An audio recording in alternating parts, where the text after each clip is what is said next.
नमस्ते महाराज श्री हम लोग बिज़नेस करते हैं, व्यापार करते हैं और हर तरह की बातें होती हैं, धोखा भी मिलता है। तो ऐसे सिचुएशन में, ऐसे चीज़ों में कैसे डील किया जाए? जिसने धोखा दिया उसको छोड़ दें अपने हाल पे और आगे बढ़ें जीवन में, या कुछ उनसे डील किया जाए उस तरीके से? एक व्यक्ति के साथ एक घटना घटी। उसने अपना कारोबार शुरू किया और जो मुख्य आदमी था जिस पर भरोसा करते थे, उस आदमी ने एक लंबी चपत दे दी, बहुत गहरी चपत।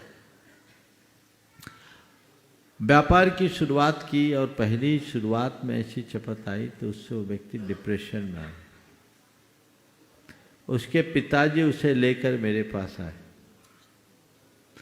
और पिताजी ने मुझसे कहा कि महाराज इसको समझाइए, रुपया खोने का हमें उतना कष्ट नहीं, हमें कोई कष्ट नहीं है, पर इसकी जो शांति खोई है, ये जो डिप्रेशन में आ रहा है, इसका मुझे कष्ट जरूर है और आप ही इसका निवारण कर सकते।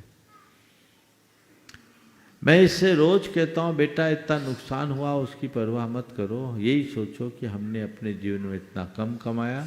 जब हमने अपने कैरियर की शुरुआत की थी उस समय हमारे पास कुछ भी नहीं था, 500 रुपये से हमने कैरियर के शुरुआत की और आज इतना बड़ा नुकसान झेलने के बाद भी आज हमारे पास बहुत कुछ है। मेरे मुख से निकला कि भाई इसे नुकसान मानने की जगह नसीहत मानो। अब वो उसके पीछे लगोगे और पीछे लगने में तुम अपना समय शक्ति लगाओगे, पता नहीं पा पाओगे कि नहीं पा पाओगे। लेकिन यदि इसे एक नसीहत मानकर अपने सिस्टम को सुधारोगे तो शायद बहुत कुछ पा जाओ। मेरी बात उन्हें जमी। उन्होंने फाइनेंस का बिजनेस था, 3 महीना अपना बिजनेस को रोका, पूरा सिस्टम ठीक किया और पूरा सिस्टम ठीक करने के उपरांत अपने बिजनेस को पूरी तरह से ऑटोमेशन से जोड़ा, अपग्रेड किया और आप सुनकर आश्चर्य करेंगे, 2 साल में 300% की ग्रोथ की। वो कहते हैं कि महाराज आपका जो मार्गदर्शन मिला वो हमारे लिए तो संजीवनी बन गया। हमने अपनी शक्ति आज अपने को आगे बढ़ाने में लगाई, नहीं तो उस समय जो उनको नुकसान हुआ था मात्र 40 लाख रुपए का था, हम 40 लाख रुपया बचाने में अपने आप को होम देते और पता नहीं कौन सा बैर भाव होता।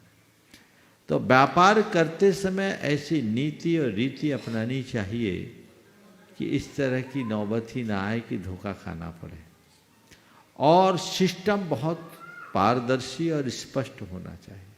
और यदि कदाचित ऐसा हो तो उसे नुकसान मानने की जगह नसीहत मानना चाहिए, जिससे जीवन में ज़्यादा बेहतरी हो सके। तो महाराज श्री, कुछ लोग कहते हैं कि पिछले जन्म का देना था तो इस जन्म में दे दिया है, ऐसा कुछ होता है क्या? अरे पिछले और पिछले जन्म को मैं बात की बात करता हूँ, पर मैं ये पूछता हूँ कि उस लेन देन में उलझ जाओगे तो वहीं रुकोगे। हमें रुकना है कि आगे चलना है? आगे चलना है। तो बस इन सब चीज़ों को ध्यान में नहीं रखना चाहिए, आगे बढ़ने का प्रयास करना चाहिए। जो अपने समय, शक्ति और संसाधन को रचनात्मक दिशा में आगे बढ़ाते हैं वे ही उपलब्धियों को छू पाते हैं।